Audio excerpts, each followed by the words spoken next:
Welcome to your online IELTS preparation course. Today we're going to have a look at pronunciation, which is one of the 4 areas that you will be marked on in the speaking part of the IELTS exam. Have a look at the slides. This is just to give you some information. Many students are very nervous and concerned about their pronunciation skills when speaking in English, and especially when performing an oral exam. However, for the IELTS, rather than worrying about your accent, you need to just focus on speaking as clearly as you can and minimizing any obvious pronunciation errors. We can have a look at some things that you can do to help you with this in today's lesson. So just to emphasize on that, don't worry about your accent. The examiner, they know you're not a native speaker. They do not expect to hear an English or an American or an Australian accent. As long as you're pronouncing the words clearly, it does not matter about your accent. An important thing to do is to speak up. Because you're nervous, sometimes students, they tend to mumble, okay? And they're doing that to try to hide their mistakes. It's not true. What would happen is if you do not speak clearly and confidently, okay, you will probably be misunderstood. The examiner will not hear what you are saying. And when that happens, unfortunately, it will reduce your score. So you need to speak clearly and you need to be very confident, okay? You're going into the IELTS exam expecting a score. Just think positively. Think, believe you will get that score. And it will happen, okay? Just be confident with your English. Speak up, speak clearly, and the examiner will be very impressed. I can guarantee you. Remember, everyone who speaks English has an accent, okay? We have Americans, Canadians, South Africans, English, Australians, New Zealanders. And within those countries, they have different accents themselves. I'm from England, okay? And we have so many different regional accents. Sometimes it's difficult for me to understand another person speaking English. It's just the same with you, okay? The only difference is English is not your first language. What you need to correct are the obvious mistakes made by people who share your linguistic background. So think about the country you're from and think about the main pronunciation errors and try to focus on those. For example, if it's difficult for you to pronounce the letter R, you may hear the word lice instead of rice. That's what you should be focusing on. There are areas that we can think about to help with your pronunciation. So this is what we're going to do today. These 4 different areas are word stress, intonation, stress patterns, and our ED endings. So these are just a few things that you can think about before, which will help with your pronunciation. Okay, in some languages, all words are stressed in the same place, okay? Unfortunately, in English, there's many rules about word stress, and this can be confusing sometimes. What we can do, we can look at some common ones which are useful to learn. So in English, we have what's called a very melodic sound. So it's not just one sound and that's how we speak. There's a lot of rhythm. So we use our syllables and stress to help us pronounce a word correctly. Here's a question for you. What are syllables and what is word stress? Do you know? Okay, syllables. A syllable is a unit or organisation for a sequence of speech sounds. Sounds very complicated. In short, is how many times you can clap when you pronounce a word. For example, if you listen to the word water, between that you have to take a very, very, very small breath.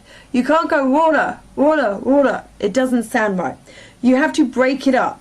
So this word we say has 2 syllables. War, short breath, ter. And a lot of words in English, well, all words have syllables. Maybe 1 syllable, that's where you take no breath. What you're going to do now is you're going to tell me how many syllables the following words have. I'm going to say each word twice. You need to write the word down and then the answer will follow. So all you're going to hear from me is me to pronounce the word twice. Write the word down and then see if you can guess how many syllables it has, and then the answer will follow. This is great practice for you. Punishment. Punishment. 3 syllables. Pun-ish-ment. Suspension. Suspension. Again, 3 syllables. Suspension. Absentee. Absentee.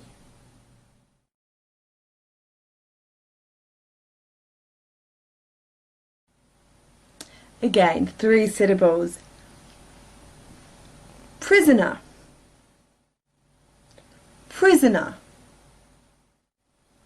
Prison. 3 syllables. Detention. Detention. 3 syllables again. Detention. Expulsion. Expulsion.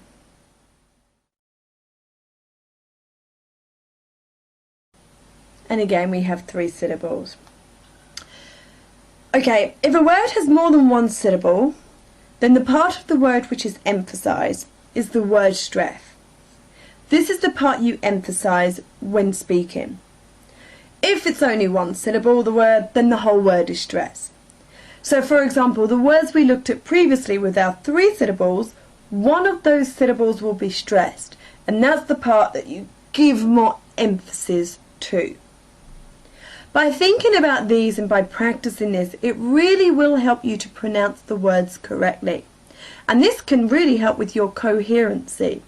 Sometimes if the word is pronounced incorrectly, it's difficult to understand what that word is.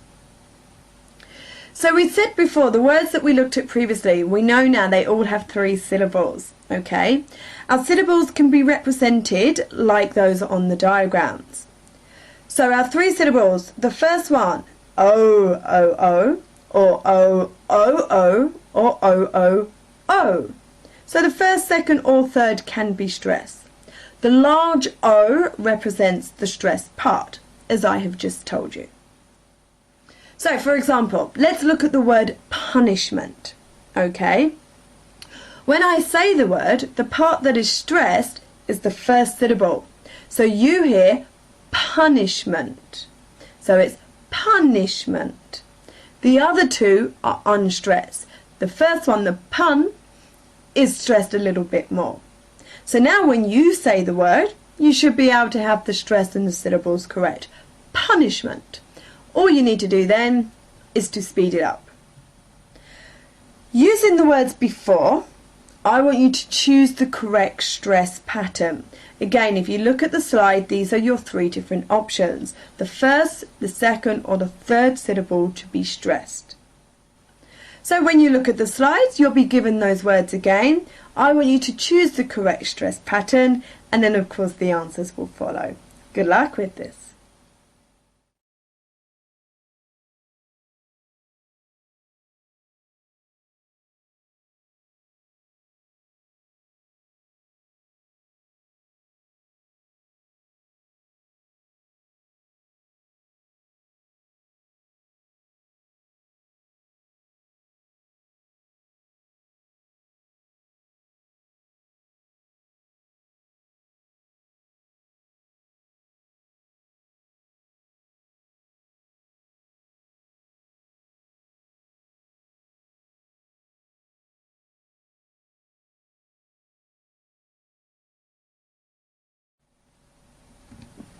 Okay, I hope you got those down good. Right, so what do you notice about the words that have the pattern where the second syllable is stressed? Have a look at the notes that you wrote down previously with those words. Let's see if you can see the pattern. Of course. The words that end in shun, either with a T or with an S. These words, the second syllable is usually stressed. So this is one rule which you can try to remember. So when you're using a word and you want to stress and you have a shun at the end, the second syllable is the one that will be stressed. Here are some more words that end in shun. We have politician, situation, station, examination. This time some of these are more or less than 3 syllables long. What do you notice about the word stress in these words? Politician, situation, station, examination.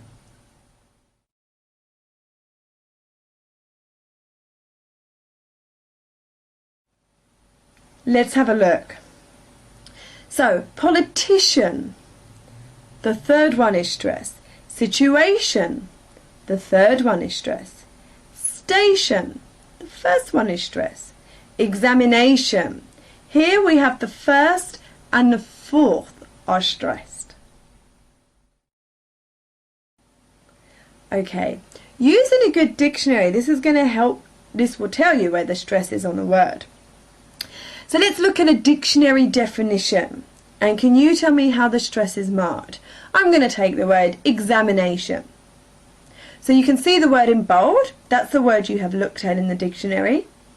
Next to it is the word written in phonetics. And then it tells you that the word is a noun. What symbol shows you where the stress is marked? Of course, it's the apostrophe. This is always placed before the part of the word you need to stress. So, examination. There's 2 stresses in this part of the word. So if it's a word you use frequently, or it's a word that you really want to use in the speaking part of the exam, but you're not sure of the stress, and you have nobody to ask, use your dictionary, okay? There's so many resources that will help you. When you learn a new word, it's important that you learn where the stress is, otherwise you may be misunderstood. If you're stressing the wrong part of the word, your coherency will not be very good, and the examiner may not understand what it is that you want to say. We also have intonation. This is the way that your voice rises or falls when you speak. In English, we use intonation a lot. This helps to convey the meaning of what it is that we want to say. For example, if I say, hello, it's clear that I'm very pleased to see you. If I go, hello, it means maybe I'm not so happy to see you. So intonation is a very key part of the English language. Have a look at these sentences on the slide. I want you to tell me whether you think the speaker's voice should rise in the first clause or the second clause for both of those sentences. I'm not going to say them. I want you to say them in your head or even out loud, and then decide whether there should be a rise or a fall in the intonation.